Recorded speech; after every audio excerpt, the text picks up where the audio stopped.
మరొక plus point ఏమిటి ఇవాళ అనంటే ప్రధానమంత్రి వచ్చి అక్కడ నిలబడటం. మరి గతంలో నిలబడలేదా రాజేంద్ర అనంటే ఆ రోజు ఉన్నటువంటి పరిస్థితి వేరు, ఈ రోజు ఉన్నటువంటి పరిస్థితులు వేరు.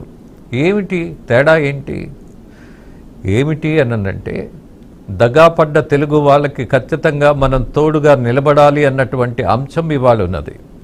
ఆ రోజున్న పరిస్థితి కేవలం కొత్త రాష్ట్రంగా ప్రమాణ స్వీకారానికి చాలా లాంఛనంగా వచ్చినటువంటి ప్రధానమంత్రి మరి ఇవాళ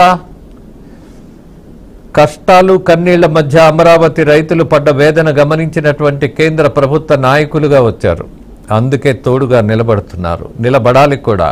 బికాజ్ కూటమిలో వాళ్ళు ఉన్నారు కాబట్టి, బికాజ్ కూటమిలోకి వాళ్ళందరినీ తీసుకొచ్చి ఆంధ్రప్రదేశ్ యొక్క లక్ష్యాలను అలాగే వాళ్లకున్నటువంటి హక్కులను కాపాడటంలో ముఖ్యంగా ప్రధాన పాత్ర పోషించినటువంటి పవన్ కళ్యాణ్ ఉన్నాడు కాబట్టి, అలాగే అభివృద్ధి మంత్రం తెలిసిన వాడున్నాడు అదే చంద్రబాబు నాయుడు కాబట్టి, సమస్యలు వచ్చినప్పుడు సమీక్షించుకొని సానుకూలంగా మార్చుకోవడంలో ఉన్న గొప్పతనం ఏంటో మనము దాన్ని ఛాలెంజ్గా తీసుకోవాలి అని ఎప్పుడూ చెప్పేటటువంటి మొట్టమొదటి పాఠం చంద్రబాబు గారు. సో ఈ అన్ని లక్షణాలు ఉన్నటువంటి కూటమిలో అందరికీ అవకాశాలు ఇవ్వగలిగారు ఆ సమర్థులకి అనంటే సమర్థులు చాలామంది ఉన్నారు. బట్ అవకాశం కొంతమందికే ఇవ్వగలము అన్నటువంటిది కూడా వాస్తవం. ఈ అవకాశం ఇచ్చినటువంటి వాళ్ళల్లో కొత్తగా రాజకీయాల్లోకి వచ్చిన వాళ్ళు, అలాగే మొట్టమొదటిసారి ప్రజాప్రతినిధులుగా ఎన్నుకోబడిన వాళ్ళు కూడా మంత్రులయ్యారు. Young blood. సహజంగా అందరూ అనుకుంటాం వయసులో ఉన్నప్పుడు రక్తంలో ఎరుపు బాగా ఎక్కువగా ఉంటుంది అని. కారణం ఒక పట్టుదల ఉంటుంది, ఒక లక్ష్యం ఉంటుంది.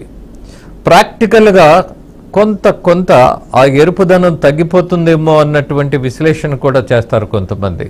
బట్ చంద్రబాబు గారిని చూసిన తర్వాత 73 ఏళ్లలో కూడా యువకుడుగా ఉండొచ్చు అన్నటువంటి ఒక నిజాన్ని నిరూపించారు ఆయన. 18 గంటలు పనిచేయటం అనేది సామాన్యమైనటువంటి విషయం కాదు.